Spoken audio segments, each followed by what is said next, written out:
Quizá hay un escape en las cañerías, aventuró a decir Jennifer Page. Continuaron la exploración y bajaron a la bodega, que se utilizaba para almacenar el vino y los licores en cajas de cartón. Después subieron al piso de arriba, donde había un despacho. No encontraron nada fuera de lo corriente. De nuevo en la tienda, cuando ya se encaminaban a la puerta delantera, Bryce se detuvo y se agachó para echar un vistazo más de cerca al charco del suelo.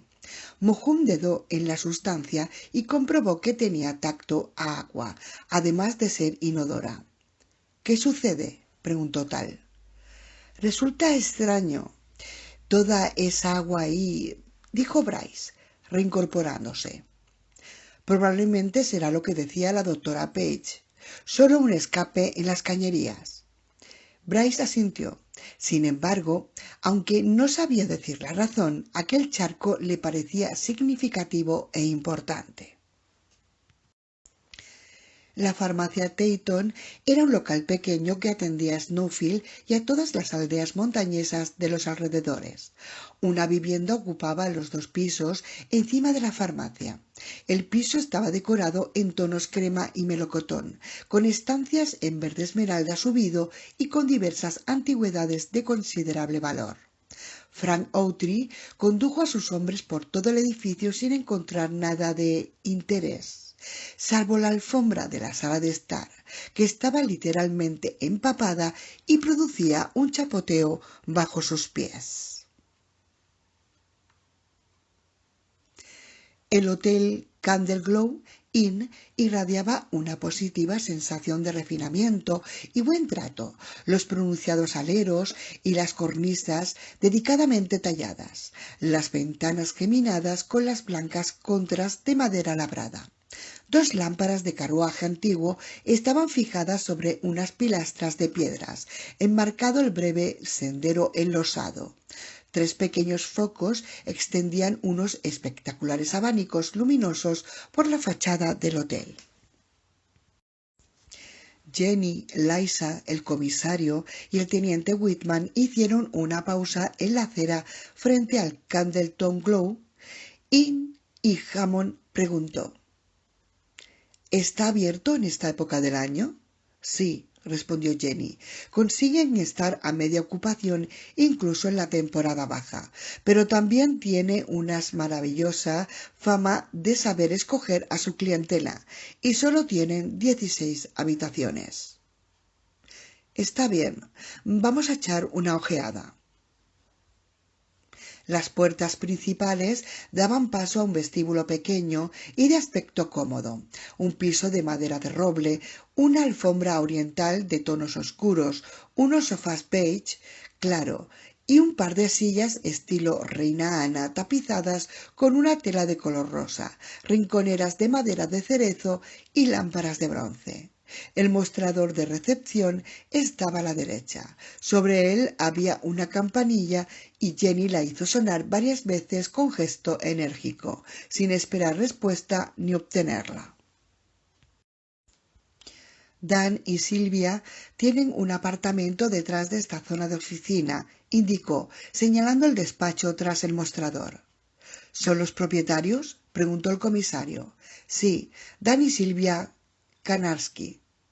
¿Amigos suyos?, preguntó el comisario, deteniéndose un instante a observarla. Sí, amigos íntimos. Entonces quizás será mejor no mirar en su apartamento, sugirió Bryce. En sus ojos azules, de párpados caídos, brillaba una llama cálida, de apoyo y comprensión. Jenny se sorprendió al advertir de pronto la ternura e inteligencia que reflejaban aquellas facciones. Durante la hora anterior, viéndole actuar, Jenny se había dado cuenta gradualmente de que el policía era mucho más despierto y eficiente de lo que aparentaba a primera vista. Ahora, al completar sus ojos sensibles y compasivos, comprendió que estaba ante un hombre perspicaz, interesante, formidable. No podemos marcharnos sin más, declaró.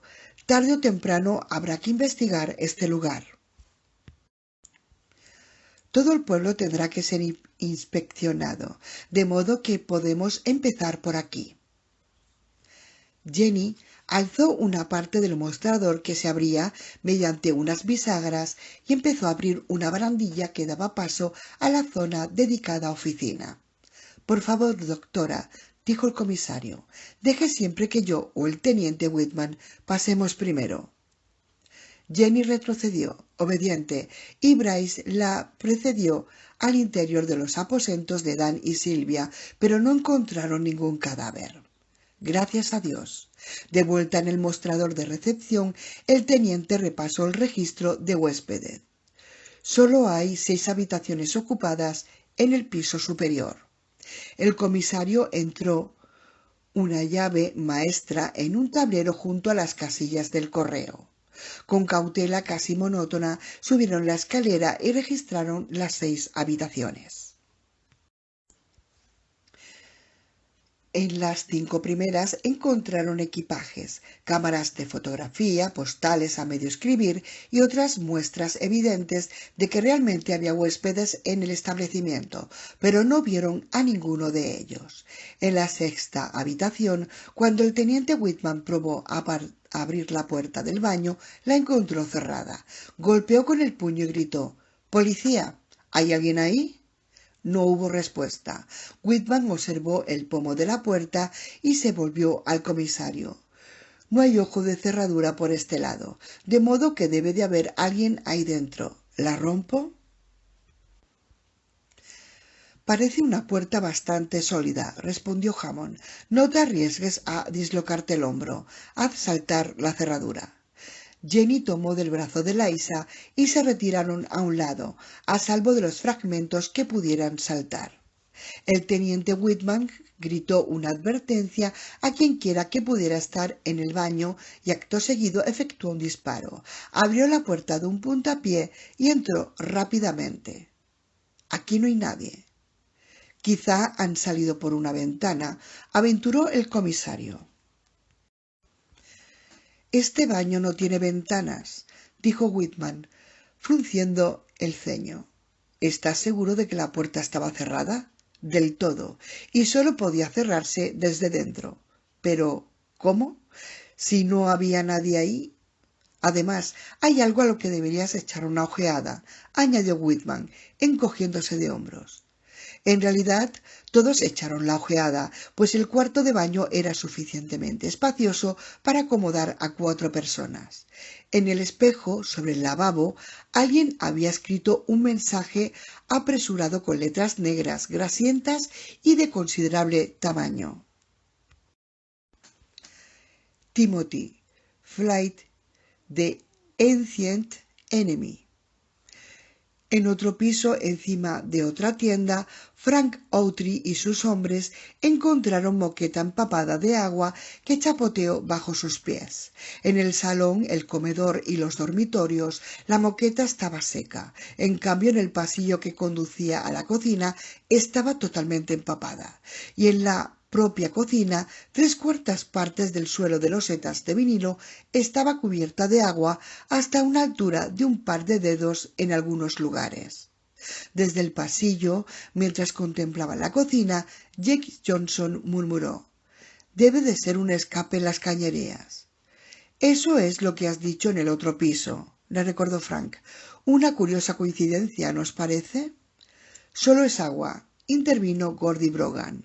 «No veo qué relación podría tener con todos esos asesinatos». «Mierda», masculló Stu Wargell. «Estamos perdiendo el tiempo. Aquí no hay nada. Vámonos».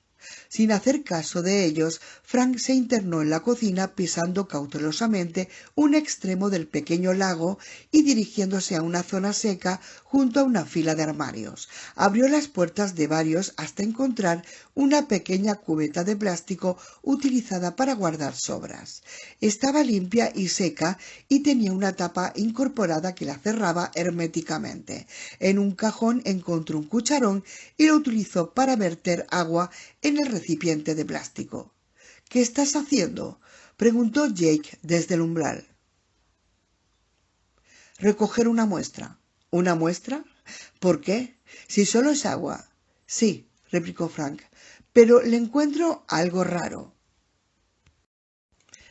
El baño, el espejo, las letras grandes, negras, grasientas. Jenny contempló las palabras garabateadas. ¿Quién es Timothy Flight? Preguntó Liza. Podría ser el tipo que escribió eso, dijo el teniente Whitman. ¿Es el tal Flight el huésped de esta habitación? Preguntó el comisario. Estoy seguro de no haber visto ese apellido en el registro, contestó el teniente. Podemos comprobarlo cuando bajemos, pero estoy completamente seguro de ello. Quizá Timothy Flight sea uno de los asesinos, apuntó Liza. Tal vez el tipo que alquiló la habitación le reconoció y dejó ese mensaje. No, respondió el comisario, acompañándose de un gesto de cabeza. Si Flight tuviera algo que ver con lo sucedido en el pueblo, no dejaría su nombre en el espejo de esta madera. Lo habría borrado. A menos que no supiera que estaba escrito ahí, intervino Jenny. O quizá supiera que estaba ahí, pero sea uno de esos locos furiosos que antes ha mencionado la doctora y no le importe nada si le capturamos o no. ¿Hay alguien en el pueblo que se apellide Flight? Preguntó Bryce Hammond a Jenny. No he oído nunca ese nombre. ¿Conoce usted a todo el mundo en Snowfield? Sí. ¿A los 500 vecinos? A casi todos. A casi todos, ¿eh? Entonces es posible que exista un Timothy Flight aquí, ¿no es cierto? Aunque no le conociera, habría oído mencionar su nombre en alguna ocasión. Este es un pueblo pequeño, comisario, al menos durante la temporada baja. ¿No podría ser alguien de Munlanson, Sadie Roast o Pineville?, sugirió el teniente. Jenny deseó marcharse a otra parte a discutir sobre el mensaje del espejo. Fuera, al aire libre, donde nada pudiera acercárseles sin ponerse al descubierto. La muchacha tenía la extraña y demostrable, pero innegable sensación de que algo condenadamente extraño, se estaba moviendo en otra parte del hotel en aquel mismo instante, llevando a cabo con sigilo alguna maquinación amenazadora de la cual ella, el comisario, Liza y el teniente permanecían peligrosamente ignorantes. ¿Qué hay de la segunda parte del mensaje?, preguntó Liza, refiriéndose a las palabras «el antiguo enemigo». Bien, volvamos a lo primero que dijo Liza, comentó finalmente Jenny. Parece como si el hombre que escribió esto nos estuviera diciendo que Timothy Flight era su enemigo. Y el nuestro también, supongo. Tal vez, respondió Bryce Hammond, dubitativo. Con todo, parece una manera muy enrevesada de escribirlo. El antiguo enemigo. Resulta bastante complicado. Casi parece una frase arcaica. Si el autor se encerró en el baño para escapar de Flight y luego escribió una advertencia apresurada, ¿por qué no poner Timothy Flight mi viejo enemigo o algo más directo? El teniente Whitman asintió y comentó. De hecho, si deseaba dejar un mensaje acusando a Flight, más bien habría escrito «Lo hizo Timothy Flight» o quizá «Flight los mató a todos». Lo que menos querría un tipo en sus circunstancias es resultar poco claro. El comisario se puso a revolver los objetos de la ancha repisa colocada sobre el lavabo, justo debajo del espejo. Una botella de acondicionador de piel masculino, de loción de afeitado con aroma a lima, una máquina de afeitar eléctrica para hombre, un par de cepillos de dientes, pasta dentífrica, peines, cepillos y una cajita de maquillaje femenina. Por lo que parece, había dos personas en la habitación. Así pues, quizá fueron ambos los que se encerraron en el baño, lo cual significa que fueron dos los que se desvanecieron en el aire. Sin embargo, ¿con qué escribieron el mensaje del espejo? Parece estar hecho con lápiz de ojo, dijo Liza. Sí, a mí también me lo parece, asintió Jenny. Buscaron un lápiz de ojos negros por todo el baño sin conseguir encontrarlo. Magnífico, masculló el comisario exasperado. de modo que el lápiz de ojos ha desaparecido junto con, tal vez, 2 personas que se encerraron aquí, 2 personas esfumadas de una habitación cerrada. Los 4 bajaron al mostrador de recepción. Según el registro de huéspedes, la habitación donde habían encontrado el mensaje estaba ocupada por un tal señor Harold Orkney y su esposa, de San Francisco. No hay ningún huésped con el nombre de Timothy Flight, informó el comisario, cerrando el registro. Bien, comentó el teniente Whitman. Supongo que es todo lo que podemos hacer aquí de momento. Jenny se sintió aliviada al oírle decir eso. De acuerdo, asintió Bryce Hammond. Vamos a buscar a Frank y a los demás. Quizá hayan encontrado algo más que nosotros.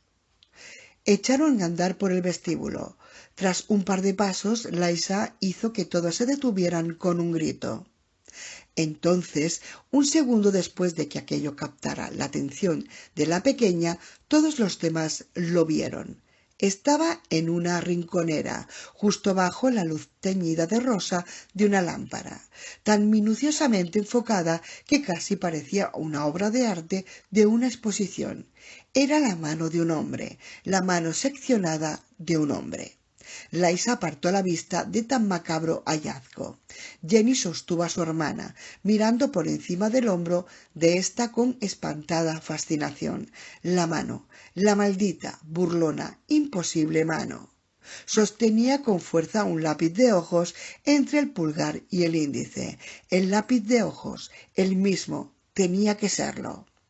Jenny estaba tan horrorizada como Liza, pero se mordió los labios y reprimió el grito. No era sólo la visión de la mano lo que le repelía y aterraba. Lo que había detenido y hecho arder cada respiración en su pecho era la certeza de que aquella mano no había estado en la rinconera unos minutos antes. Alguien la había colocado allí mientras estaban en el piso de arriba, sabedor de que la descubrirían.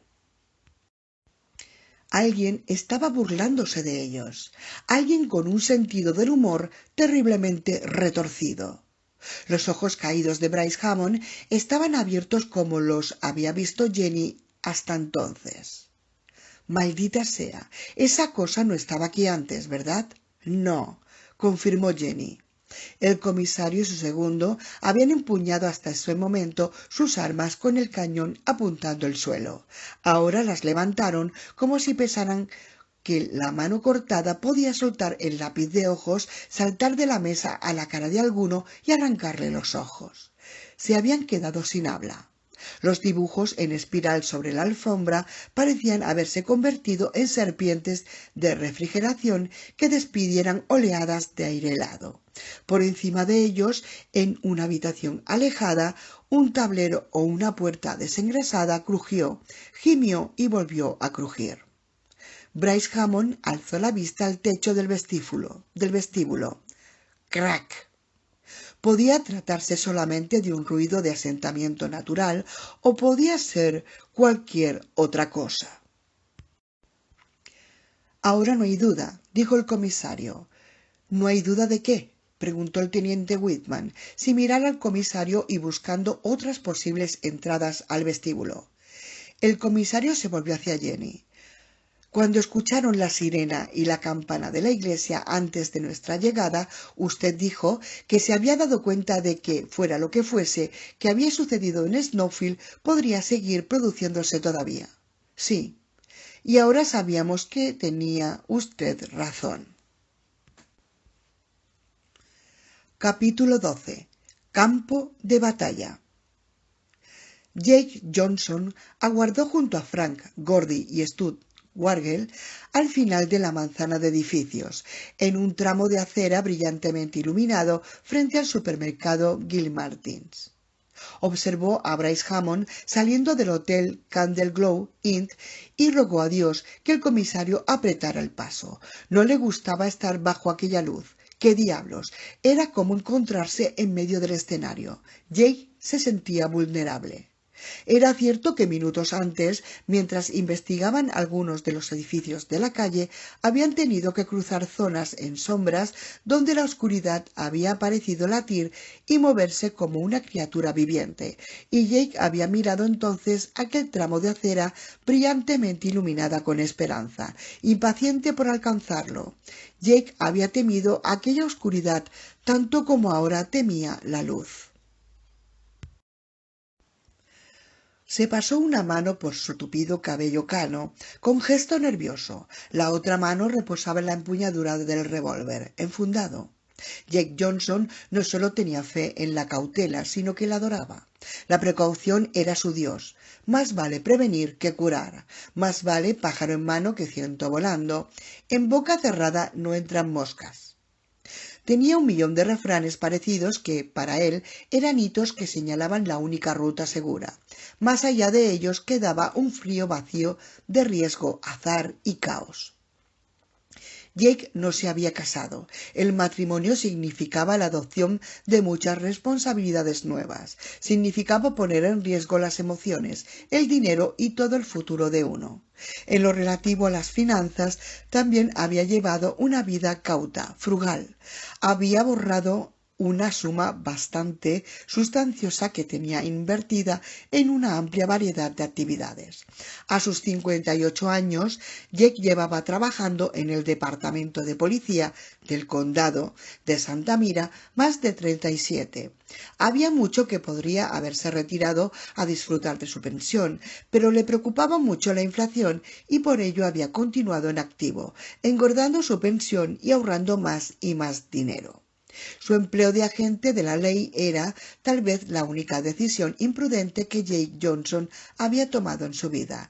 Nunca había querido ser policía. No, por Dios. Sin embargo, su padre, Big Ralph Johnson, había sido comisario del condado durante los años 40 y 50 y había puesto sus expectativas en el hijo que continuara sus pasos.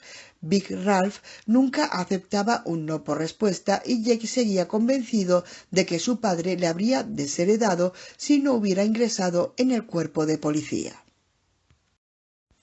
No era que la familia tuviese una gran fortuna, desde luego, pero había una casa muy bonita y unas cuentas bancadas respetables. Y detrás del garaje de la casa, enterrados a 1 metro de profundidad, había varios tarros de vidrio de buen tamaño llenos de apretados fajos de billete de 20, 50 y $100 que Big Ralph había conseguido aceptando sobornos y que tenía reservados por si llegaban malos tiempos. Así pues, Jake se había hecho policía como su padre, quien finalmente había muerto a la edad de 82 años, cuando Jake tenía 51. Para entonces Jake ya estaba condenado a ser un policía el resto de su vida laboral porque era lo único que sabía hacer. Era un policía precavido. Por ejemplo, evitaba interferir en las peleas y conflictos domésticos porque en ocasiones alguna gente había muerto al tratar de interponerse entre parejas furiosas. En aquel tipo de confrontaciones las pasiones se exacerbaban en exceso.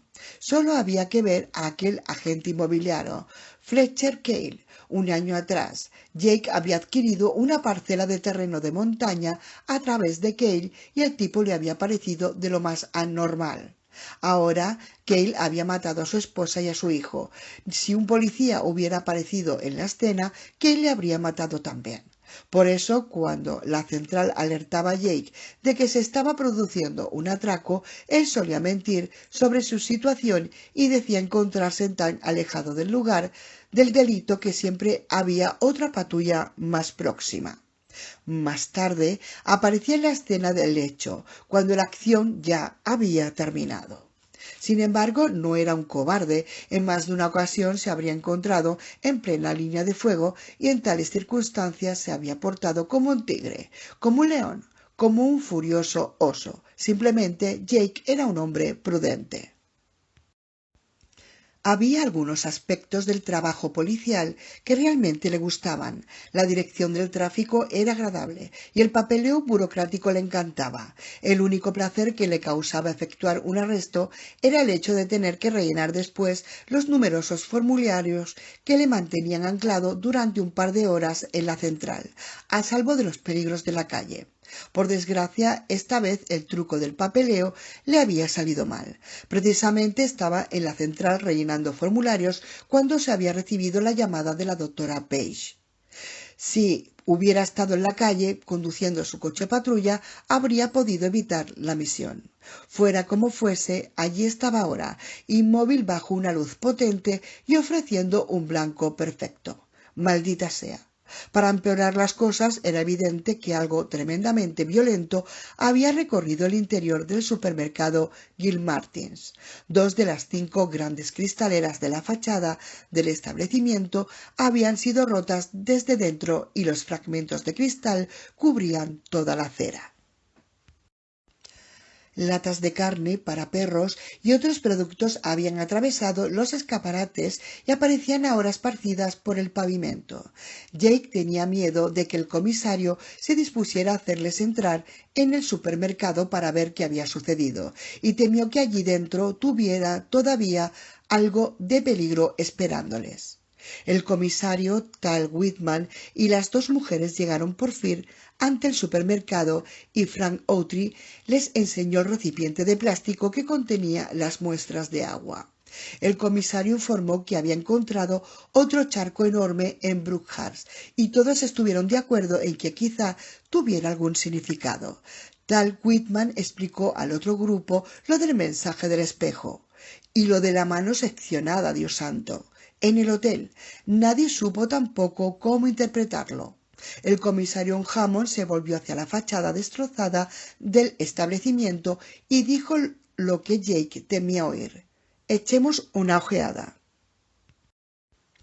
Jake no quiso ser el primero en cruzar las puertas, ni tampoco de los últimos. Se las arregló para colarse en el centro de la comitiva. La tienda estaba totalmente revuelta. Varios expositores metálicos habían sido volcados junto a las 3 cajas registradoras. Caramelos, gomas de mascar, cuchillas de afeitar, libros de bolsillo y otros productos cubrían el suelo. Cajas de cereales estaban reventadas y vacías, con el reluciente cartón semienterrado bajo pequeñas dunas de copo de avena y maíz. Numerosas botellas de vinagre rotas emitían un penetrante olor. Tarros de mermelada, pepinillos en vinagre, mostaza, mayonesa y otras salsas, rotos en el suelo, formaban una masa viscosa. Al llegar al principio del último pasillo de estanterías, Bryce Hammond se volvió hacia la doctora Page. ¿Solía estar abierta la tienda los domingos por la tarde? No, respondió Jenny, pero creo que a veces empleaban esas horas para reponer los artículos de las estanterías. Lo hacían en ocasiones, no siempre. Echemos un vistazo a la parte de atrás, indicó el comisario. Quizá encontremos algo interesante. Eso es lo que me temo, se dijo Jake. Avanzaron por el último pasillo detrás de Bryce Hammond, saltando o rodeando un montón de bolsas de azúcar y de harina de 2 kilos, algunas de las cuales se habían abierto.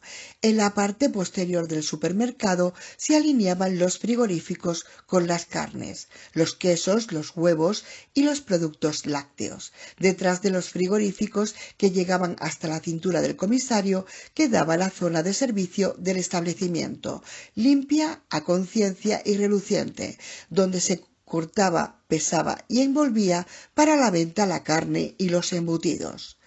Jake paseó su nerviosa mirada por las mesas de porcelana y los tacos de carnicero, suspirando de alivio al comprobar que no había nada en ninguno de ellos. No le habría sorprendido ver el cuerpo del encargado del establecimiento limpiamente convertido en filetes, costillas y carne para asado. «Inspeccionemos el almacén», indicó Bryce Hammond. «No lo hagamos», pensó Jake. «Quizás sí», empezó a decir Hammond. Todas las luces se apagaron. Las únicas cristaleras estaban en la fachada del supermercado, pero incluso allí reinaba la oscuridad. Las farolas de la carne también estaban apagadas. Dentro la oscuridad era completa, cegadora. Varias voces hablaron al unísono. ¡Las linternas! Jenny, las linternas. A continuación sucedieron muchas cosas vertiginosamente. Tal Whitman encendió una linterna y el haz de luz barrió el suelo como una cuchilla. En ese mismo instante algo le golpeó por detrás, algo invisible, que se había aproximado a él con increíble rapidez y sigilo al amparo de las sombras. Whitman fue lanzado hacia adelante y tropezó contra Stuart Wargell.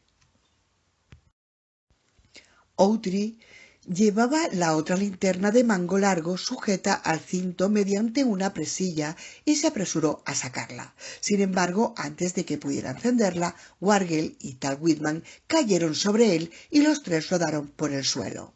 En la caída, la linterna saltó de las manos de Tal. Bryce Hammond, brevemente iluminado por el descontrolado haz de luz, trató de asirla al vuelo, pero falló. La linterna cayó al suelo y rodó por él dando forma a sombras extravagantes y movedizas con cada vuelta, sin llegar a iluminar nada. Y algo frío tocó la nuca de Jake, algo frío y ligeramente húmedo, pero indudablemente vivo. Dio un salto al percibir el contacto, tratando de apartarse y volverse. Algo le rodeó por el cuello con tal rapidez de un látigo. Jake jadeó, luchando por respirar. Antes de que pudieran levantar las manos para resistirse a su agresor, se encontró con los brazos inmovilizados. Estaba siendo levantado del suelo como si fuera un niño. Intentó gritar, pero una mano helada le tapó la boca. Por lo menos Jake pensó que era una mano, aunque el tacto era el de una anguila, frío y húmedo. Además apestaba, no mucho, no emitía varadas de hedor, pero el olor era tan diferente a cualquier cosa que Jake pudiera reconocer, tan penetrante e inclasificable, que incluso en pequeñas dosis resultaba casi insoportable. Una oleada de terror y repulsión recorrió todo su ser y Jake notó que estaba en presencia de algo inimaginablemente extraño y incuestionablemente maléfico. La linterna todavía rodaba por el suelo. Apenas había transcurrido un par de segundos desde que Tal la había dejado caer, aunque a Jake le parecía que había pasado mucho más tiempo. Ahora la linterna dio una última vuelta y fue a chocar contra la base del frigorífico de productos lácteos. El cristal se rompió en incontables pedazos y se vieron privados incluso de aquella escasa luz errática. Con ella se apagó también la esperanza. Jake se agitó, saltó, se retorció y se revolvió en un baile epiléptico, presa del pánico, en un fandango espasmódico, tratando de escapar. A pesar de todo, no consiguió liberar ni siquiera una mano. Su invisible adversario se limitó a apretar más su brazo. Jake escuchó a los demás llamarse unos a otros. Sus voces sonaban muy lejanas. Capítulo 13. De repente. Jake Johnson había desaparecido. Antes de que Tal pudiera localizar la linterna intacta, la que se le había caído a Frank Outry, las luces del supermercado parpadearon y volvieron a brillar con normalidad. El apagón no había durado más de 15 o 20 segundos, pero Jake no estaba. Le buscaron. No estaba en los pasillos, ni en la zona de carnicería, ni en el almacén, ni en la oficina, ni en el aseo de empleados. Salieron de la tienda, ahora solo eran 7, y siguieron a Bryce avanzando con extrema cautela, con la esperanza de encontrar a Jake fuera, en la calle. Sin embargo, tampoco estaba allí. El silencio de Snowfield era un mudo grito de burla. Tal Whitman pensó que la noche parecía ahora infinitamente más oscura que minutos antes. Era una enorme boca en la que habían entrado sin advertirlo, y aquella noche profunda y vigilante estaba hambrienta. ¿Dónde puede haber ido? preguntó Gordy, con aspecto casi salvaje, como sucedía siempre que fruncía el ceño, aunque esta vez solo estaba en realidad atemorizado. No ha ido a ninguna parte, replicó Stulwargel. Se lo han llevado. ¿Por qué no ha pedido ayuda? No ha tenido ocasión. ¿Cree que está vivo o muerto? Preguntó la menor de las hermanas Page. Encanto, yo no tendría muchas esperanzas, respondió Wargel frotándose la perilla. Apuesto hasta el último dólar a que encontraremos a Jake en alguna parte, tieso como un palo, hinchado y amoratado como los demás. La chiquilla frunció el ceño y se apretó con fuerza a su hermana. No demos por muerto a Jake tan deprisa, intervino Bryce. Estoy de acuerdo, añadió Tal. Es cierto que hay muchos muertos en el pueblo, pero me parece que la mayoría de los vecinos no están muertos, sino desaparecidos. Están todos más muertos que niños bombardeados con napalm. ¿No es cierto, Frank? Insistió Wargel, que no dejaba pasar la menor oportunidad para pinchar a Autry con referencias a sus años de guerra en Vietnam. Solo que aún no los hemos encontrado. Frank no mordió el anzuelo. Era demasiado listo y se controlaba lo suficiente para no hacerlo.